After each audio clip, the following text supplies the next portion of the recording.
American flat track is growing big time these days, but it's not too far removed from some very sobering times, and that even includes for your current 2019 series points leader and would-be champion, Briar Bauman. We all talk about loading up in a van and driving cross country. That's what it was. You know what I mean? Like calling someone saying, "Hey, I'll haul your bike if you give me like $250 gas to get it to Midwest or California or wherever you were going, just to cut costs." So yeah, really, it was just main event to main event. Fortunately, I was able to make every main event. And the joke for like the dudes that were running like 10th to 18th, it was like, dude, we got to get in the main event and make that G bar, because I think it was I think you made $1,000 if you made the main, right? And everyone was stoked on it at the time. Dude, you made $1,000. You can make the 3 or 4 rounds off that. Like, we're in it. We're doing it. So just main event to main event, just trying to maybe get ahead a little bit. And but that really wasn't the concern. It was just making to the track. Like, I didn't really care about being ahead. I was just trying to be there. That's Briar Bauman, 2012, 13, 14, 15, 16. Finally, in 2017, he started to dial in better results and get himself on the radar as someone with potential. But as he tells me in this edition of the Racer X Exhaust podcast, brought to you by Yoshimura, 3 years ago, no one was saying that's the guy who's going to be battling for the championship 3 years from now. But that's where Briar Bauman is. And you can listen to his journey and the journey of his sport and how quickly he and his series have progressed in this episode of the podcast, all brought to you, of course, by Yoshimura. Check them out. 65 years of four-stroke research and development. They've got an exhaust system that you want for your dirt bike, your street bike, your ATV, your Honda Grom, your Honda Monkey, your Honda side-by-side, whatever, man. They've got your exhaust system covered. So go to yoshimura-rd.com for more. Also, Racer X, we have a new issue of the magazine that just came out. I don't even know if I can talk about it yet. Just go to racerxonline.com/subscribe and you'll get more information on the new issue. And again, everything in the magazine is exclusive to the magazine. You can't read it online unless you have a subscription, and then you could read the digital edition. But our website and social media, it's all totally different. Also, this brought to you by Air Medcare Network. What if you're hospitalized with an injury far from home? You'd want to recover close to family and friends. And with an Air Medcare Network Fly You Home membership, you'll have control of where you're treated. You'll be transported to your local hospital of choice with no out-of-pocket costs. Save $10 with the offer code 10MOTO. That's 10MOTO. Visit airmedcarenetwork.com/RacerXoffer1. That's the number 1. So, full disclosure, I am the announcer, play-by-play man for the American Flat Track Series on NBCSN. As a motorcycle guy, obviously I followed flat track. I don't think it's possible to follow one sport super closely and not know anything at all about the others. So I definitely had flat track on the radar ever since I was a young guy, and you had Jay Springsteen and then Scott Parker, Chris Carr, those folks battling it out. Oh, Bubba Schubert on the factory Honda. Schubert? I don't know. I was reading it back then in Cycle News. They didn't give you pronunciation guides. So flat track is cool. One thing that everyone that knows anything about flat track knows is the racing is phenomenal. Maybe the best racing of all as far as close, competitive, battling right down to the stripe. But other parts of the sport have certainly struggled.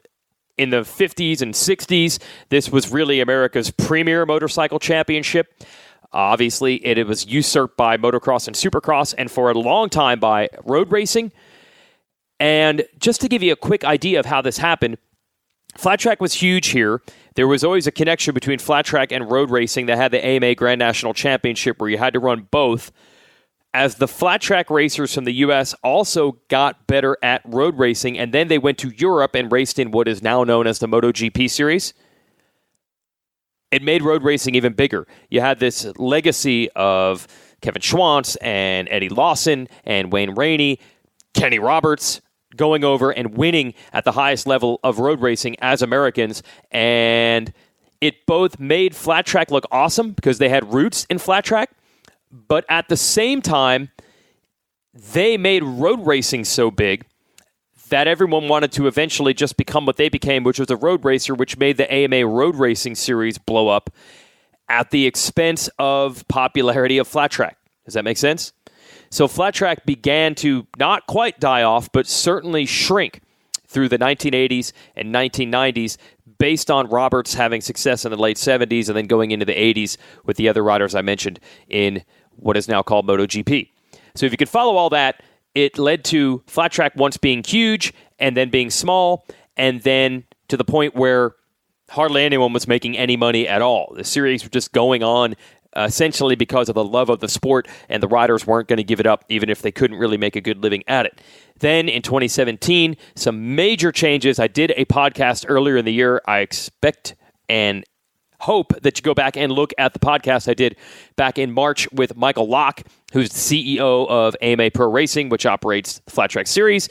Major risks, major changes. They paid off from 2017 through now. There's more money, more exposure, more professionalism in general. That includes a factory team from Indian, which is an old brand that was also dead. Polaris bought the old brand, brought it back to life, pumped it full of money. That included a factory team in American Flat Track. Their FTR 750 has been dominant, and then Briar Bauman and his brother were bumped up to the factory team this year, and they have done phenomenally well. So Briar Bauman now is your points leader with 2 races to go, looking good to win his first ever championship in the Premier Twins class. That's your primer on flat track racing. Got it? It's also worth mentioning, to make life even better for Briar, his girlfriend is the sensational Shayna Texter, who often does win in the singles class. That's essentially the 450 class, straight up against the guys. So she's getting a lot of attention as well. And now a Red Bull KTM factory ride. So it's all coming up right for this guy. And it includes winning the race in Pennsylvania, his adopted home state, over the weekend, just last Saturday. So that's where a conversation starts. Briar talking about his most recent win, and then we get into his history in flat track and how he got to where he is today.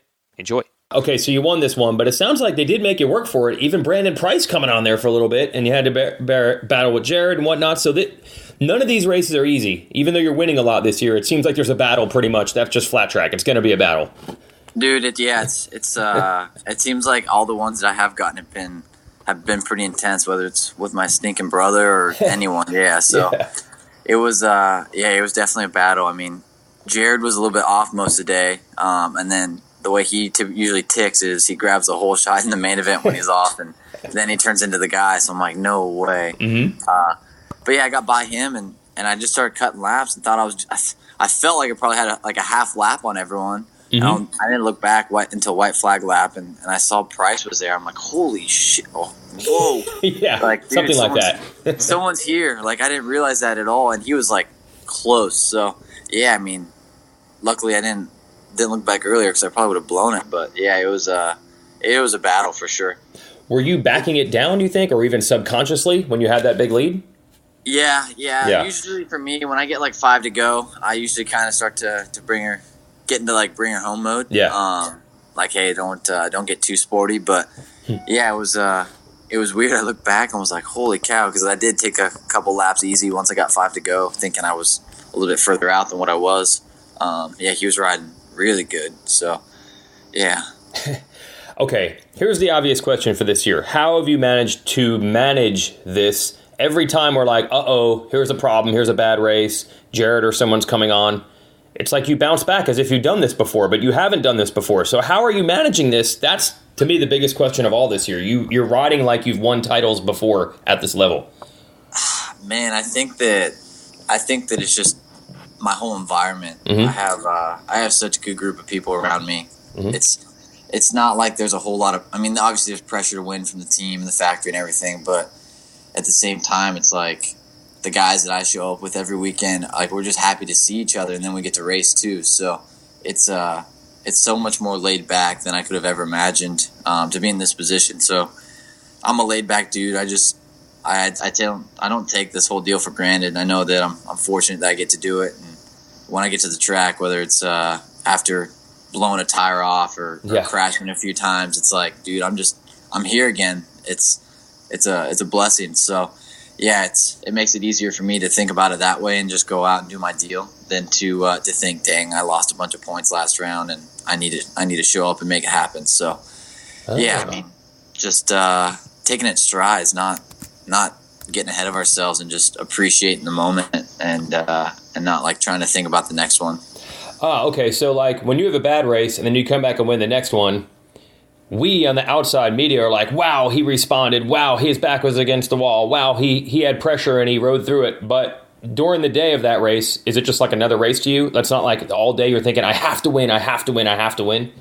I mean, there may be a little bit more like when the helmet goes on, chip on the shoulder, like, hey, it's not like I have to win points wise. Yeah. I just think, for me, I'm more of a, hey, I just need to prove to myself that I'm still maybe the guy, or I'm capable. So, but as far as during the day and in the pits, I'm just stoked to be there mostly. So it's not so much, even though the championship is obviously a pretty big deal, it's still just, I'm happy to see my buddies and I'm happy to be with the team and just, like I said, stoked to be there. So, yeah, after Lima, I was pretty bummed out. But, well, like I said, when I got to the track, everything kind of loosened. And for me, it's so much different than others. Maybe people are looser at home, but for me, I'm like, dude, I want to get to the track so bad.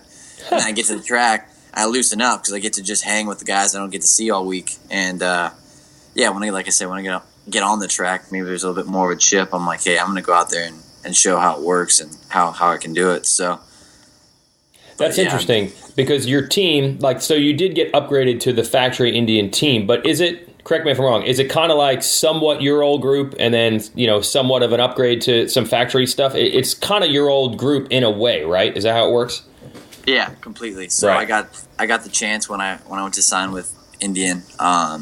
They were looking for mechanics, and my guys and girl, so Dave Zanotti and Michelle DeSalvo, were willing to come with me. And that, dude, it was.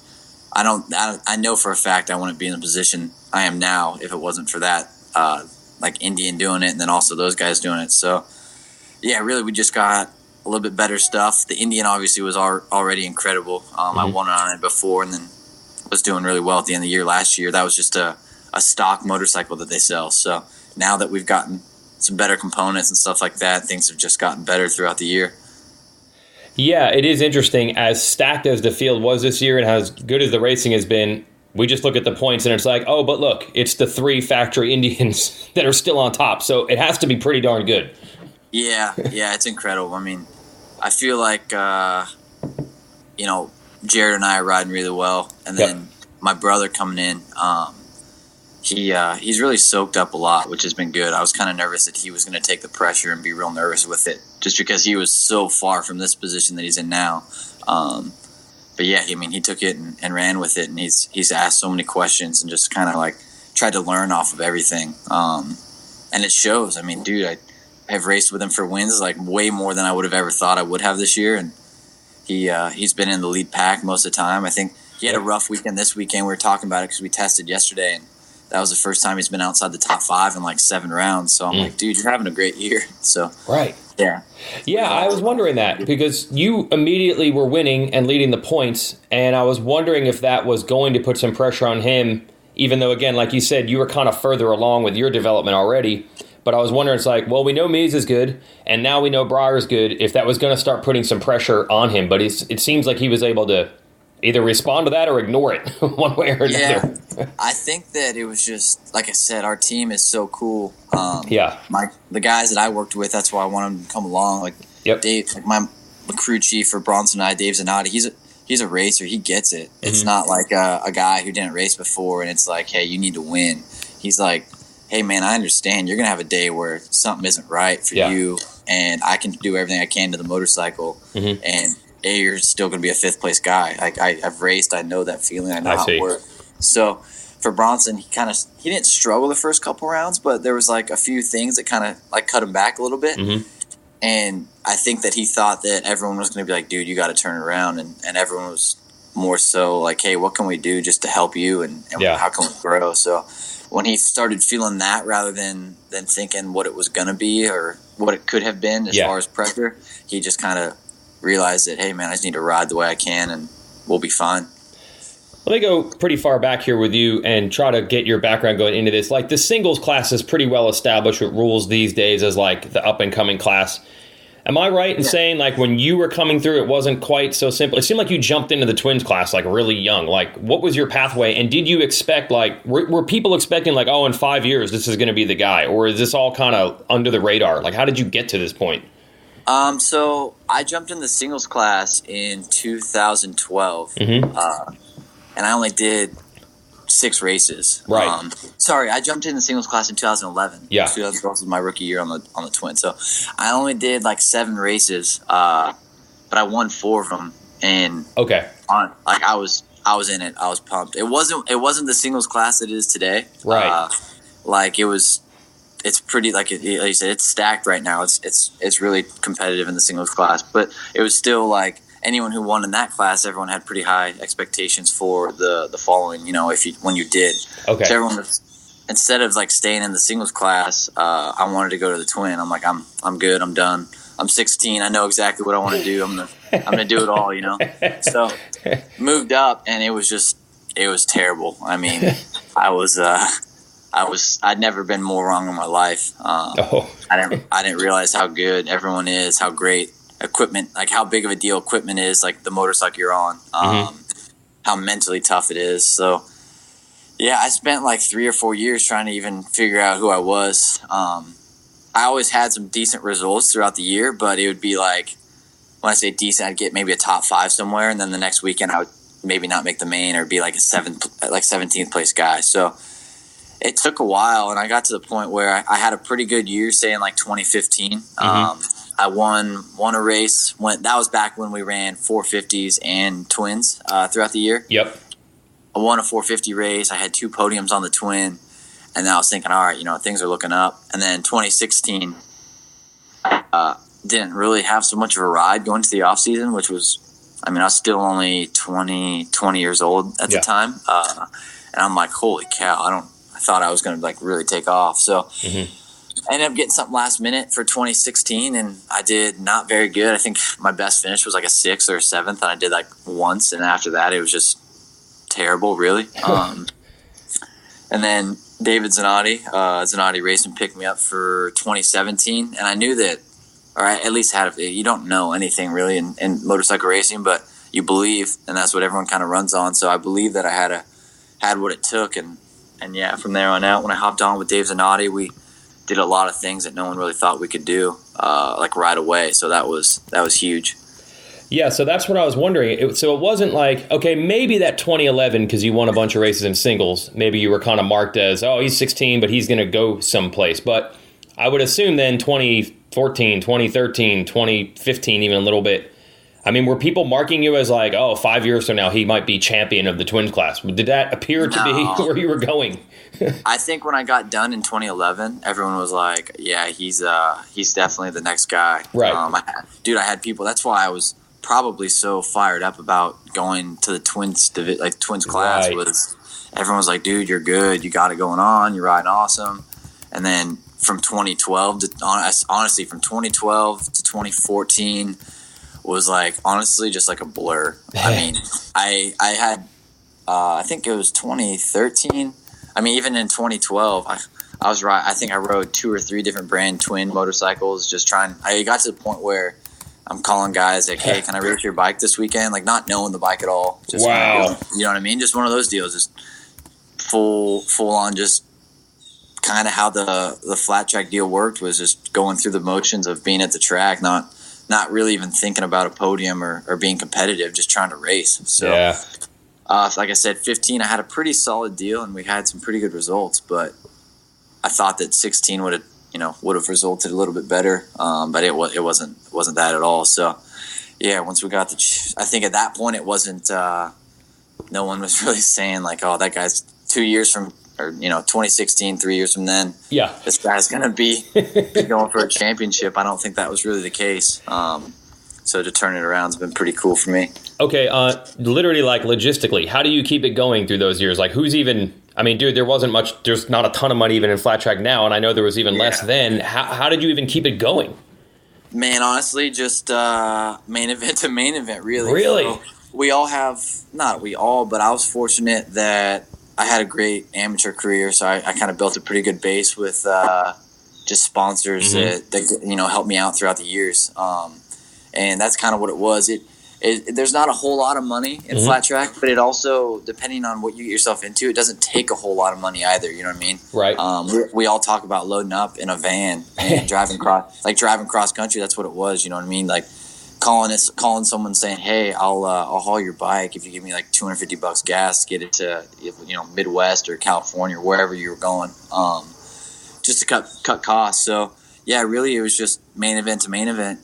Fortunately, I was able to make every main event. And the joke for like the dudes that were running like 10th to 18th, it was like, dude, we got to get in the main event and make that G bar, because I think you made $1,000 if you made the main, right? And everyone was stoked on it at the time. Dude, you made $1,000. You can make the 3 or 4 rounds off that. Like, yeah, we're in it. We're doing it. So yeah, and I was young, so I didn't care about anything. I didn't have bills. I didn't care about anything but the next round. So yeah, we're just clicking off main event, like making it to the mains, and thinking like, dude, I'm in this right now. Like, I'm living the dream. Like, I'm ahead of the budget. I'm budgeted out that I need to make this one and not have to make the next couple, and I'm good. And I've made the last 3, so we're solid. So yeah, really just, sponsors that helped me out throughout my whole career, and then also just main event to main event, just trying to maybe get ahead a little bit. And but that really wasn't the concern. It was just making to the track. Like, I didn't really care about being ahead. I was just trying to be there. Hey, Weech here, back. Briar Bauman will be right back to you, but shout out to Yoshimura, our title sponsor of the Racer X Exhaust podcast. Check him out, yoshimura-rd.com. Also check him out on social media. Got a lot of good stuff there. Now back to Briar Bauman, and basically not caring about the money. He was racing for racing's sake in his younger days, and it's a good thing that he kept going, because look where he is now. Yeah, this is like an ignorance is bliss. Like, if you really step back and looked at it all, maybe it was crazy, but you were just in the moment. Who cares? Dude, that's it. I mean, and that's what makes you appreciate it so much more now. It's like, dude, there was a time where I didn't care about financial. I was chasing the dream, not the dollar. We were just in it. And I think that's the beauty of a flat track is, it's obviously everyone would love to make a lot of money, but there's so many dudes that are still doing that. They're just committed to the sport and committed to the love of the sport more than the sport itself. You know what I mean? They just love being at the track and just being there. So not a lot of money, but we're just chasing it. So this is what I always wonder, like, what the schedule is. Now, it's different when you have zero budget like you did at one point, but now you're obviously on a factory team and stuff. But I've asked a lot of the riders about this. Like, the Racer X fans know on the moto side, it's like, dude, these guys are riding Monday through Thursday and going to the airport and everything's structured and they have to ride this track this day. I mean, do you guys even get to practice much? I know there's some testing here and there, but what is it like? Or is it like, until we get to the track, that's pretty much where we do our work? How does that work? So on our twins, we don't really get to ride those things like at all. Really? We do some testing. Yeah, we do some testing, but yeah, I mean, I've gotten to do a little bit this year, more than I normally have. But as far as riding our actual race bikes, it's pretty rare actually to ride a race bike between rounds. I'm learning more and more as I get older, and now that I'm in a better situation, the team is more pushing for that. We just have been behind this year, but like most know, I spent a lot of time with Jared Mees over the last couple of years, and he kind of has shown me how much time he spends with his team and how many, like, any opportunity he gets a chance to just go ride or test or whatever the case is on his twin, he does it. So we've kind of pushed for that more, and I definitely have ridden my twin more throughout the year than I ever have. But I spend more time on a moto bike than I do my race bike, or even a flat track bike in general. So yeah, it's not like the moto thing at all, where Kenny and his practice mechanic load up every Monday and Wednesday or whatever day their schedule is, and go to moto, and he knows this stuff, and he's sending suspension back and forth. It's a pretty we'll get to the track sometimes of like, hey, we built this new shock or whatever they did, and we'll see how it goes in this first qualifying session. So hopefully it's not garbage. I'm like, yeah, that sounds good to me, let's do it. Wow. And this is all in one day, right? Yeah, all in one day, one shot. Yeah. Oh man. So it's quick. Yeah, it's wild. Okay, let me stay on that topic there then. So I do notice, like, race to race, and again, compared to motocross and supercross, it does seem like the results vary more and more. Now, you've been solid this year. You're the points leader, but other dudes, kind of like you a couple years ago, a guy will get, like Brandon Price, perfect example. He'll have races where he gets 15th, and then he'll have a race where he almost wins. It seems like that happens more in flat track. Is that, like, the nature of the tracks and the sport, or is that like the nature of, dude, we're just showing up and we don't know what our bike's going to be like? I think that a lot of it is just, dude, it's everything. It's experience, it's setup. The more that I work my way to, like, over the last 2 years, I've learned so much more about myself and like what I like in a motorcycle. That it's made my life so much easier. Not easier, but just it's not, easier really. So these guys, I know where they're at. I've been there, like Brandon Price. I mean, I don't know. I show up. This is me speaking as him. You show up and you're just kind of going for it. Yeah. Sometimes it works out. Other times it's like, dude, I don't know how to ride a motorcycle, and it's not so much maybe them. It's just the fact that you got 14 other guys who were a little bit more set up than I was this day and age, or this today. So. Yeah, it's just experience, man. I spent so much time in my career being frustrated when I was younger because I would have a weekend where I'd maybe podium and the next be 12th place. But then I realized that I'm racing against dudes who have done it and know so much more than I have, which I would get frustrated with because, like, I don't come from a moto background at all. I've been flat track my whole life, but I really look up to moto guys and I see guys like who throw the work in, and it seemed like it really paid off for them in moto, and have a regimen, and they train, and it seemed like, okay, maybe their bike isn't quite as solid, but they just outwork that dude, and that's not quite the case in flat track. You know what I mean? If you don't have the setup, you're just screwed. Yeah, I promise you that Davis Fisher and Brandon Price aren't in better shape than Jared Mees, or more prepared, but dude, they just had their stuff together that day, and everything was working, and they just beat a dude who's won 47 races in the last 3 years, and 3 championships. So yeah, it's just, I think as you get older, you learn more about yourself and your bike and what you like, and it plays dividends in what we're doing. Okay, so you like right now, for example, so during the week, do you have like a program you're on, even though it's not on a flat track bike, or is it? You are. I've learned more that. And it doesn't work for some guys in our sport. Like, there's guys who have won championships with no program whatsoever. Wow. Yeah, it's wild. That's what I mean. It's so crazy about flat track because I love moto, and I got a chance to go, spend time with Alan Baker this year because of Shayna and see what they do. And I mean, I've learned from Jared Mees. He has a real strict program, and for me, I have a program as well. I try and stick to my standard deal. I see. I've been messed up this year, which is like with my hand. So I've actually, as crazy as it sounds, I've never been further from what I typically would do as I am right now.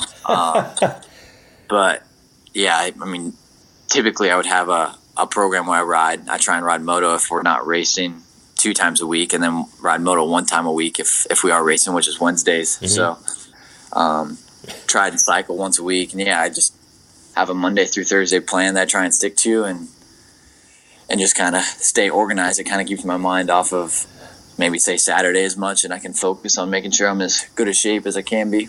So a lot of it is the reason people do it differently. Like, some other people might race better with a loose program, and if that works for them, that works for them. Some guys operate that way. Yeah. I mean, dudes, literally dudes have won championships on a program, no program. Just going for it, dude. Just being a happy racer. And that's like what I mean about the setup thing in flat track. It's like I said, I know for a fact that I'm not in as good a shape as Mees right now, but we have a pretty good program going with the motorcycle side of things and the flow of the team, and we're able to beat them. That's just the way flat track works sometimes. Yeah, so the Mees thing, that is interesting how it's worked out. It seems like you guys are trying to not turn it into a rivalry, even though the results and points almost make it in a way. But you guys were tight. You guys were friends. He taught you a lot. How have you managed to manage that? It seems like it's going fairly smoothly. Yeah, it's been tough. I mean, I don't think either of us really saw us getting to this point. Right. But it's definitely a lot different now. And it's like we can't stop it from that either. It's like, dude, we're going for a championship, I don't talk to him nearly as much during the week, which sucks because Shane and I talk all the time, and I get frustrated because we're going for championships and things are getting competitive really quickly. They started in Daytona competitive. Yep. And it's tough because at the same time, he's still one of my heroes, really. Mm-hmm. And it's weird because, we're going, we don't talk anymore. I mean, we do talk, but it's just so much different. So, yeah, we've done a good job. It's not a rivalry. We're still friends. We don't dislike each other, but at the same time, I think I'm trying to take what's been his for a while. So it's made it a lot different for sure. Yeah, like you literally, did you stay at his house and stuff in Florida like a year or so ago at one point? Yeah, I mean, I spent the whole off season with him the year before, and I mean, we talked 4 times a week all season in 2018. Wow. It was weird too because this off season, I mean, we spoke seemed like every day. It wasn't like we weren't friends as soon as I got the ride or anything like that.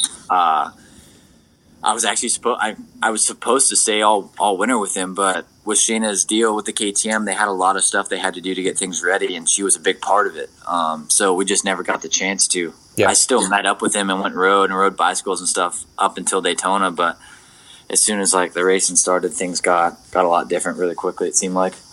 From what I have heard, like at the races, Jared's like super focused and like he's there to win races. But I have heard like the during the week Jared Mees, and you would know better than anybody, is like super chill guy.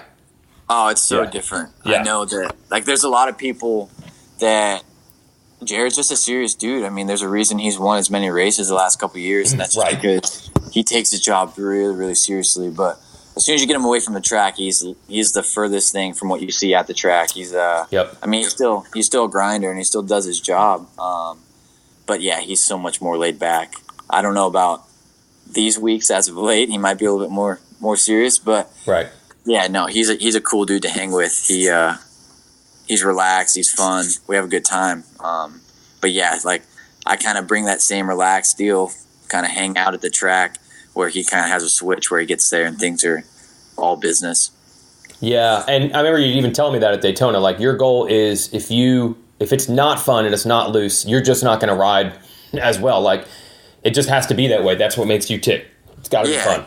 Yeah, then it's just everyone has their way of being successful. His is showing up and, dude, I mean, don't see him talk to anyone but his team, and I don't know if I see him smile unless it's a win. Where me, like, dude, there's times where I've actually caught myself and I'm like, I haven't even made it to my pit yet. Like, I got to go see the team. It's practice in like 40 minutes. I'm wandering around talking to all my buddies and hanging with Shayna and just doing the deal. And I'm like, I better go see the guys and make sure everything's good. So, yeah, just totally different ways of going about it, but both work for us. That's right. Hey, yeah, let's talk about the inevitable Shayna topic. Like, I'm assuming you guys met at the races or something? How does that come about? Yeah, actually. We that year that I moved to the singles class, it's my first race. Her and I battled out at Sacramento for a podium. She got third, I got fourth, and wow. And yeah, it was funny. I mean, we just, as soon as I came onto the scene, we started battling. She was kind of getting going really well with her deal, and I was riding pretty well too. So we started battling, and yeah, it came kind of best friends. For me, I'm friends with whoever I'm racing with, and everyone else too. But yeah, so you're talking on the podium and stuff like that, and then that famous Knoxville story where she won her first race, like her and I battled the whole main event. And she of course beat me out, and I kind of got a lot of grief for that. But yeah, I mean, we met at the racetrack and just kind of hit it off. We spent a lot of time together because we were both on the podium together. And yeah, I mean, everyone's really close in flat track anyway. So yeah just kind of hit it off and went from there. Is that how you ended up in Pennsylvania? Because you guys were dating? Is that how it all? Yep. Yeah. So I had this claim that I was never going to leave California, and then I'm obviously things change when you meet a girl. So I met a girl and really liked her, of course, and she happened to race, and she lived in Pennsylvania. So before I knew it, my van was parked in a driveway in Pennsylvania at her house, and I'm like, holy cow, things have changed. But yeah, we now own a home. She bought the home, but yeah, we live together and own a home in Pennsylvania and have a full-time life here. There has to have been a time, look, you are on a factory engine this year, and she's training with Alden Baker on factory Red Bull KTM. You had to have looked at each other several times this offseason like, what? what is going on here? Dude, yeah. I mean, the Factory Indian thing, like I was shell shocked about that when like the announcement came out. Then kind of got past that because like I said, if I would have gone to an environment where it was totally different, it probably would have been a lot bigger change. But like I said, I got to bring all the guys with me, and I know everyone is cool. But the biggest thing for me was like when she was having bikes shipped in from KTM, and we're like uncrating her practice bike and stuff like that, and then taking it to Alden's. The biggest thing was like I'm riding from like track to track at Alden's, his outdoor tracks, and I'm like, holy crap, this is insane. Actually, I used to watch the moto inside the outdoors and watching them like the few times maybe they went there and they filmed a little bit or whatever stories you were doing, and just watching this place, and I'm here like, this is, whether it's because of Shayna or not, this is like the most insane thing for me ever, just because I follow all that stuff so closely my whole life. So yeah, and it wasn't like in moto it would be like, oh, if I could just get on that team, then I would go there. Like, there was not any pathway 5 years ago at all that would have ever made any sense that any of this was going to happen. No, dude, there was none. Like I said, 5 years ago, like I said, I was still race to race, paycheck to paycheck.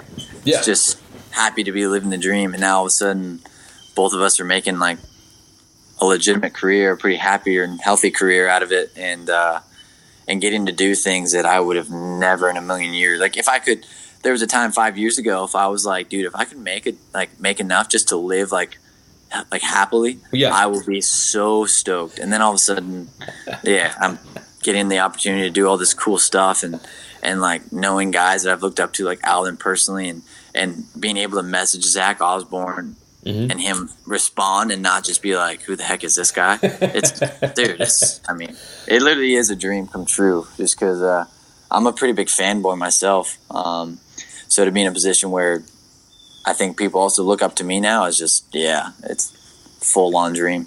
And I'll just continue like the love fest here. So like, dude, there's been races this year where like you and your brother battle for the win, and like Shayna wins or battles to the win in her class. Like, what a crazy... Yeah. Can it work out any better? My gosh. No, it honestly can't, man. I mean, that's the coolest thing is obviously I've had a great year, but I've gotten to see two of the closest people to me. Obviously, one I live with all day long, or all year long. Yeah. And then also my brother, like two people that Bronson, like there was times when they said he didn't deserve the ride that he got, and he's proved that tenfold. So he's doing things that I could only dream someone would get the chance to experience. And then I'm seeing a new side of Shayna. She goes to racetracks that she's struggled at in the past, and now all of a sudden she's doing really well.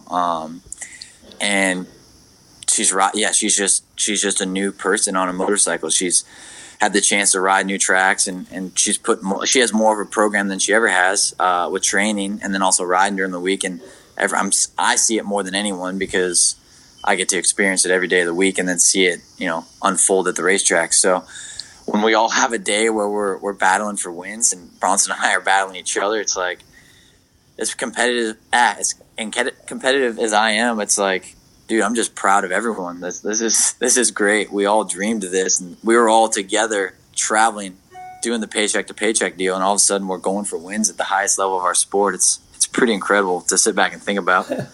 All right. The simple thing is, how do these last two play out? I mean, technically, you could even wrap it up early. I know most racers don't even want to think about stuff that way. Like, let me guess, you got to go in these last two races as if nothing has changed. That's usually what I hear from everybody else. How do you play it, these last two? Dude, this is the weirdest. I was stressing my head off at the last round, and I'm not a stressful dude. Like, I got to the point where Bronson's like, dude, you need to chill the heck out. Wow.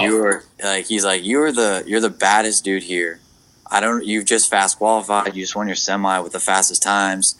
Freaking relax. He's like, I don't care what happens. You're going to win tonight.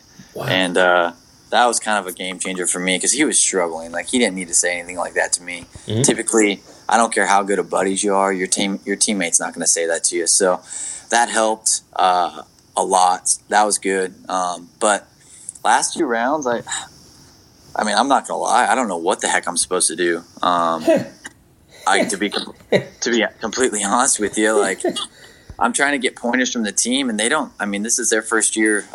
The guys that I have, this is our first time ever in this position. And And I mean, I guess I gotta go about it about not thinking anything's changed, just go for it. But shoot, last time I just sent it at the track we're going to, I freaking ran out of fuel. So I'm like, guys, I should be good on fuel, right? They're like, yeah, you're good. We got a bunch of adjustments. We're good. I'm like, so do I just like send it, or do I need to, I know none of us want to talk about it, but I need to think about it, because obviously we've been pretty good at every racetrack, and I think that I should be able to get a top 3, and I believe that if I get a top 3, I should be a champion. But right. Dude, it's the weirdest thing. I mean, even just like putting it into words and thinking about it, it's hard to even do. So yeah, I mean, I guess the goal is to go and just get it on. I think that the way that racetrack is, it suits my style. It's the best mile for me to be going into, for sure, especially after having a good weekend this last weekend. But at the same time, like, it's kind of like I can play conservative a little bit. I don't need to be too aggressive with it. But yeah, I'm honestly kind of lost. Well, to make it even crazier, like miles, I mean, maybe some miles are different than others. Like, for example, watching Springfield, the difference between first and eighth, it's like half a second. So I don't know how much you can really, I mean, if you back it down even 0.5%, you don't even finish 10th. So I don't know on a mile, maybe this track's different, but on a mile it seems like it's even harder to figure out where you're at and what's going to happen.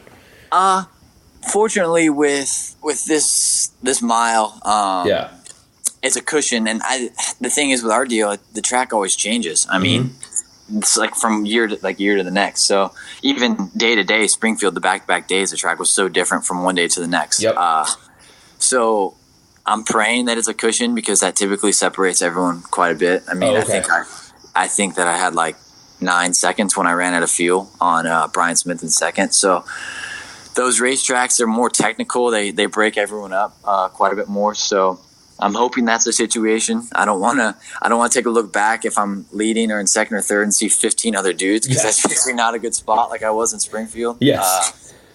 But yeah, you never know what you're going to get. Maybe maybe it does turn into a groove and everyone's able to kind of roll together. And that is a situation on the miles that you get into. So yeah, right now I'm just praying it's a cushion, and I generally like cushions quite a bit, and I hope it's I've between now and Saturday night, which has been 48 hours, I've broken down every scenario it could possibly happen, but until you get there, you just have no stinking idea. I love how you guys are not refined enough. Like in other sports, you'd be like, no, I have to say the certain thing. Like, you're admitting, I don't know, it's kind of stressful, I'm just hoping for the best. Like, I just like how this is a new situation for you, and you're actually able to pretty much be raw about it and say, I don't know. Man, I mean, I'd be lying if I said that I had an idea what I was going to do. Obviously, like for me, I'm a loose guy. I get to the track and I put my helmet on. And the fortunate thing for me is I just don't know if I quite have the requirements up top to get too wigged out about anything. But when the helmet goes on, it's like, all right, dude, it's game time. I don't care what the situation is. It's funny because I heard like they did an interview with Dave Zanotti, my mechanic, crew chief guy, and he told someone before the main, like, if he does get with Jared, I just don't want him to get too racy. And then I think about what we did in the main for a couple laps, and I'm like, shit, dude, I got pretty racy actually. So for me, when helmet goes on, it's everything kind of blanks out. I mean, it could be way different come Saturday or next Saturday or whatever. Yeah. Because obviously I'm thinking a lot about the situation, but yeah, I don't know what's going to happen. Last thing is the miles themselves. You have not won a mile yet, right? Not yet, no. What's is that just something? There's so much strategy there that takes longer to get, or is it just something that it just hasn't worked out, or is there something you're like, I'm still working on that or still learning about that? Man, honestly, there's so much strategy that I do.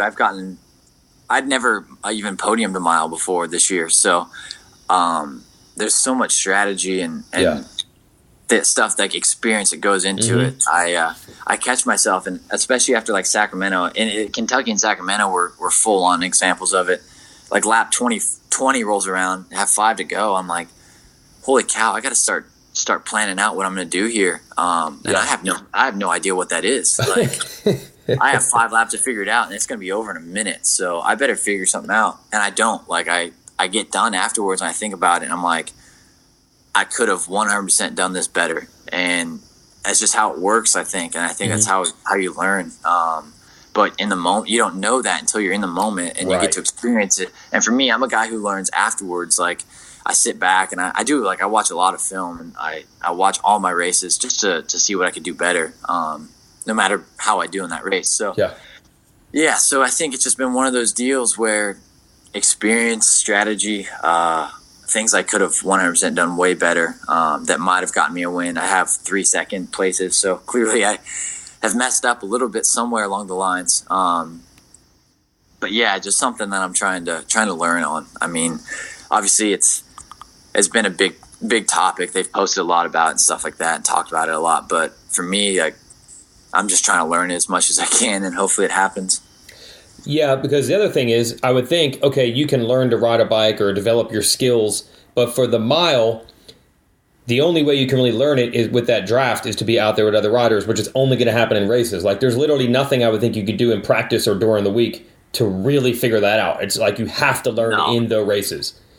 Dude, there's no time like game time. Like, you can. That's just the furthest thing. Like, we can go and test like on a clay half mile or a cushion half mile. And leave there and me be like, all right, I'm set for the weekend. But I can't go test on a mile and be like, all right, these guys, unless it's like some gnarly deep cushion mile where there's zero draft and it's just all like, let's, wide open.